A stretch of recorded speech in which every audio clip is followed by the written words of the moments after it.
Bonjour et bienvenue sur yakakak.fr. Je m'appelle Erwan et aujourd'hui nous allons voir dans ce Yakcast comment utiliser Motion avec un clavier MIDI ou un périphérique MIDI en fait. N'importe quel périphérique MIDI marche aussi.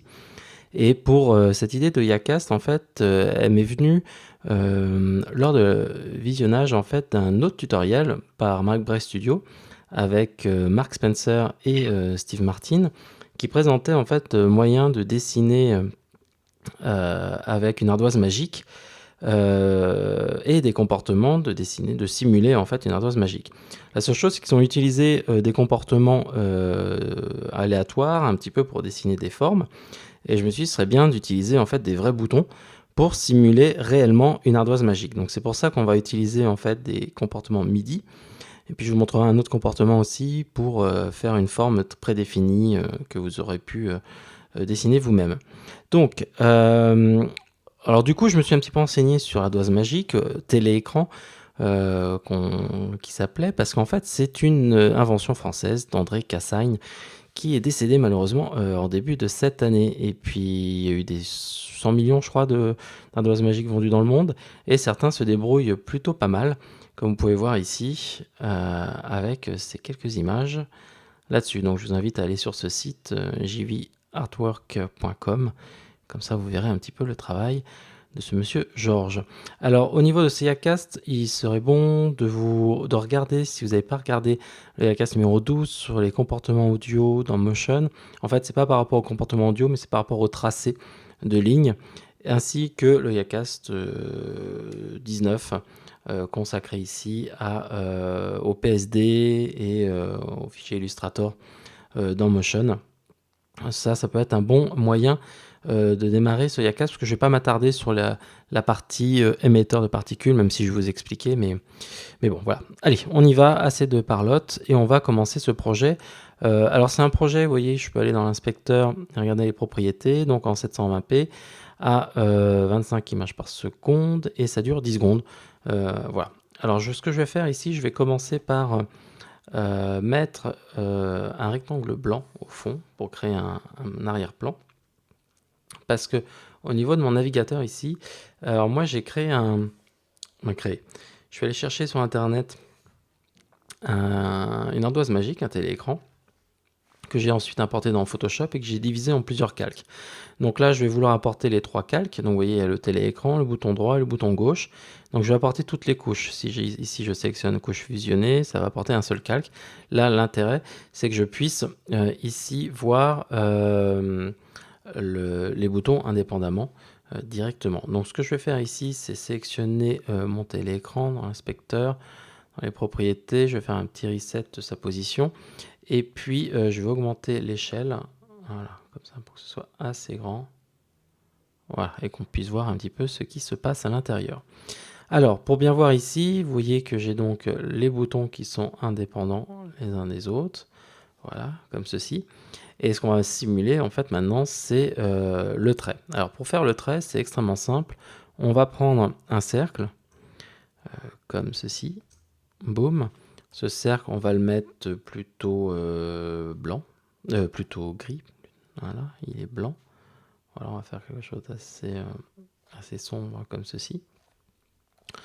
Et puis on va pouvoir peut-être diminuer un petit peu sa taille, quoique on verra ça un petit peu après. Et pour l'instant, donc c'est juste un petit cercle. Et je vais demander en fait à partir de ce cercle de générer des particules afin. Donc là, vous voyez, si je fais un play, il génère bien des particules. Mais comme je vais tracer des traits, je veux limiter en fait sa propagation. Donc je vais mettre une vitesse, en sélectionnant l'émetteur, dans les propriétés de l'émetteur, je vais mettre une vitesse de 0. C'est-à-dire que maintenant, si je fais play, vous voyez ici que en fait, les particules vont rester à leur endroit, mais ne vont pas se propager, donc ils n'ont pas de vitesse. Donc elles vont rester là où l'émetteur sera. Donc le but, ça va être d'animer l'émetteur pour tracer en fait les particules. Donc pour cela, on va donc simuler donc avec les boutons gauche et droit les éléments. Mais avant ça, moi ce que je voudrais, c'est vraiment utiliser des vrais boutons dans la vraie vie. Donc c'est pour ça que j'utilise un clavier ici, un périphérique MIDI, un clavier M-Audio, que j'ai connecté uniquement en USB. et macOS 10 reconnaît les ports USB et MIDI.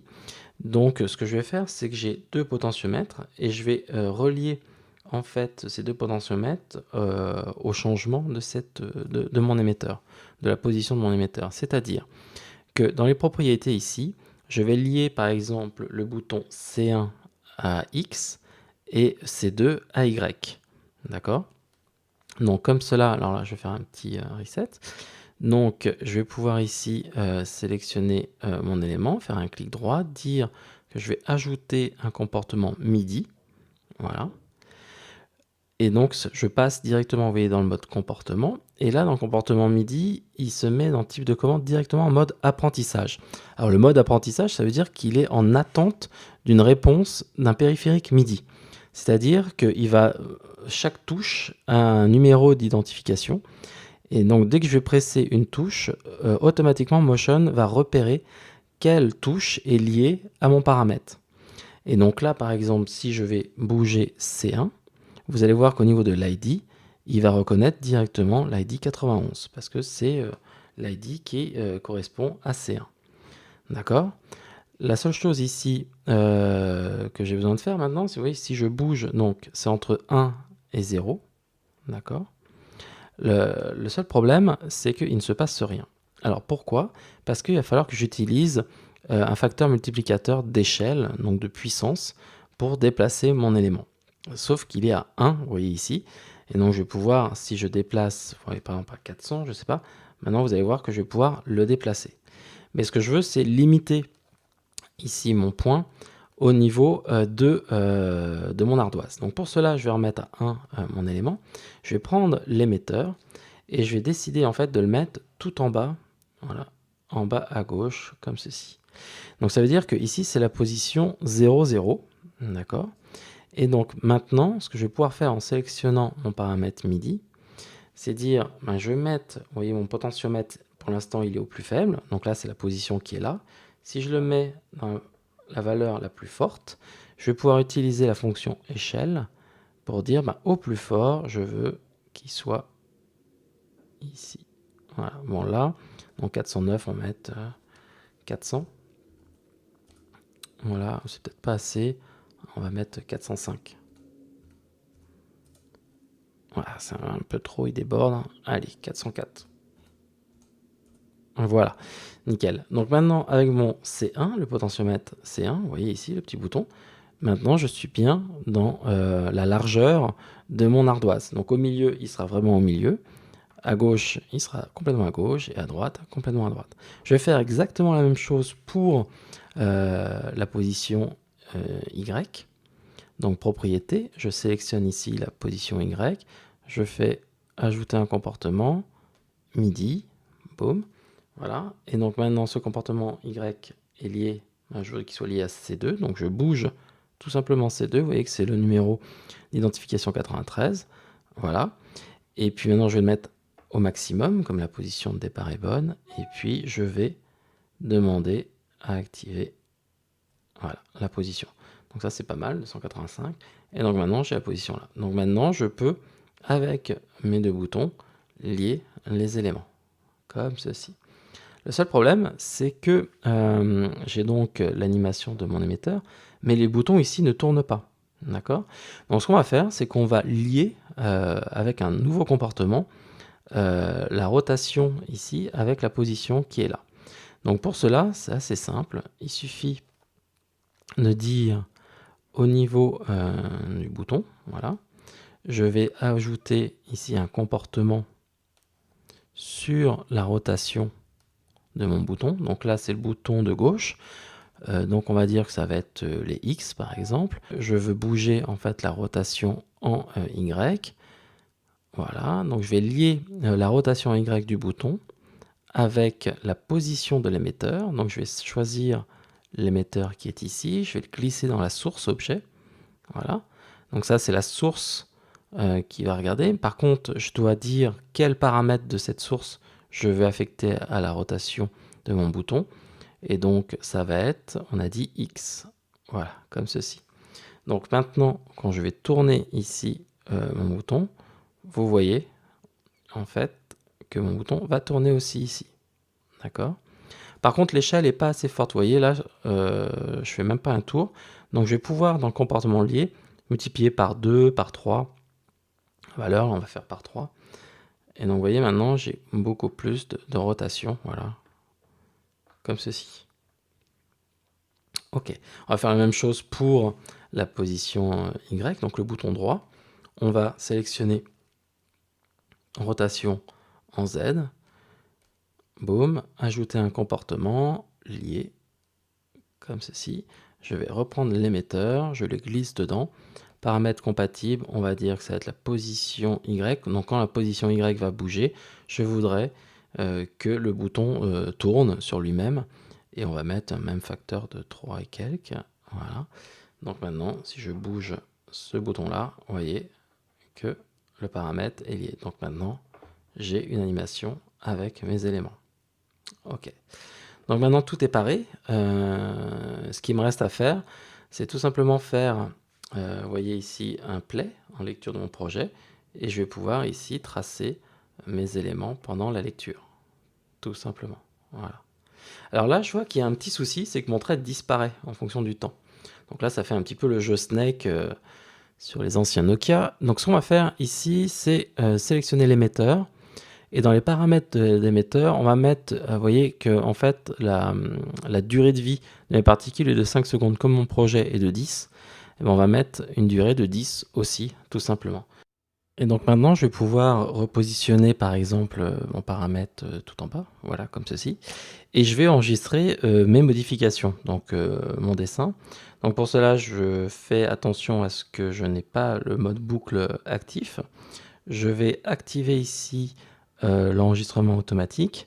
Et en fait, il va enregistrer les fluctuations de valeur de mes deux potentiomètres C1, C2, ici sur mon clavier MIDI.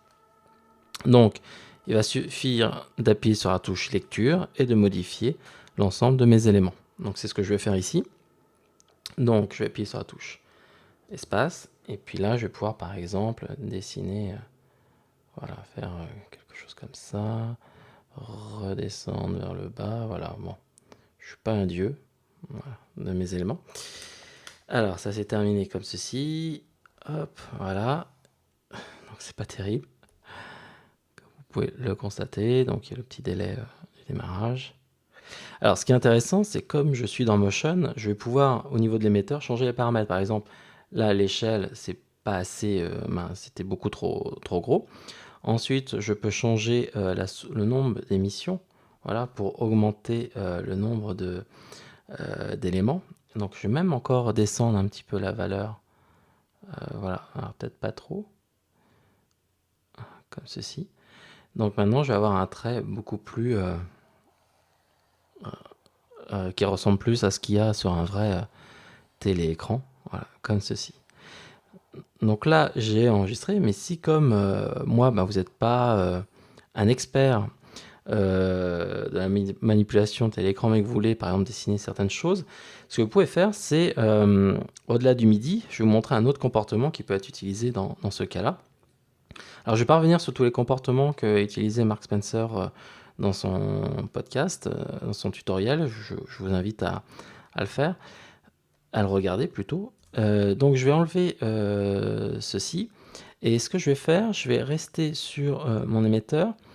Et je vais par exemple choisir dans la bibliothèque, j'ai des formes ici, et par exemple j'ai une étoile que je vais pouvoir positionner ici. Je vais réduire un petit peu au niveau de sa taille. Voilà, on va aller dans l'inspecteur, propriété, et puis je vais baisser au niveau de son échelle, on va la descendre un petit peu là, voilà, comme ceci. Et ce qu'on va faire, c'est qu'on va dire que l'émetteur, ici, il va suivre les formes, les contours de cette forme. Alors ça, c'est un paramètre qui est assez intéressant aussi, on ne pense pas obligatoirement à l'utiliser. Donc je vais aller dans Comportement, dans la bibliothèque, dans Animation standard, et on a Trajectoire d'animation. Donc Trajectoire d'animation permet d'animer via un comportement n'importe quel objet dans Motion. Donc là, on va dire on va animer l'émetteur, voilà, comme ceci. Et au lieu d'utiliser une spline, on va utiliser une géométrie. Et donc la géométrie que je vais utiliser, c'est donc l'étoile, voilà, comme ceci. Je vais cacher l'étoile parce que j'en ai pas besoin. Et puis j'ai besoin juste de faire un play maintenant. Et vous voyez en fait qui va dessiner automatiquement l'étoile à l'intérieur de mon élément. Voilà, comme ceci. Donc ça peut être un moyen, si vous dessinez une forme très précise, par exemple, j'avais dans un ancien podcast récupéré la forme d'un logo Apple, voilà, comme celui-ci. Donc je vais dire que à la place de l'étoile, je vais mettre le logo Apple. Je veux pas qu'on voit ceci. Et si je fais un play, vous voyez, comme ceci, maintenant il va dessiner la pomme du logo, tout simplement, comme cela. Et avec les boutons qui tournent, vous voyez, de la même façon, après, vous pouvez changer la taille, justement, de la pomme ici, si on veut grandir un petit peu l'élément. Voilà. On va refaire un play. Hop, le début. Donc là, on va redessiner, vous voyez. Donc la pomme va être un peu plus grande. Donc vous pouvez mettre n'importe quelle forme. Vous pouvez même mettre aussi des fausses mains autour. Mais là, donc j'ai l'animation. Et donc aussitôt que mon élément tourne ici, je vais pouvoir animer l'ensemble. Alors là, j'ai réactivé comme ceci. Donc il y a pas mal de choses à faire. Hein. Vous pouvez mettre, si on va faire un cœur dans les formes, je vais mettre par exemple le cœur. Voilà, toujours le même principe. Voilà, je vais le cacher et je vais le mettre dans la trajectoire d'animation là-dessus. Et donc l'animation automatiquement se fera avec les boutons là-dessus. Donc voilà pour ce Yaccast qui mélange comportement habituel avec un comportement MIDI. Je reviendrai sûrement dans un prochain Yaccast sur les comportements MIDI avec des effets vidéo un peu plus... parce que je pensais avoir déjà fait un Yaccast sur les comportements MIDI et en fait, que nenni, il n'y avait rien dessus. Donc j'espère que ça vous a appris quelque chose et du coup tous ceux qui ont des périphériques MIDI pourront utiliser aussi Motion. En tous les cas, je vous donne rendez-vous prochainement sur yakakak.fr, soit pour un autre Yaccast, soit pour des news, soit pour des reportages, par exemple IBC qui arrive à grands pas. Allez, bonne journée à tous et au revoir. Ciao, ciao.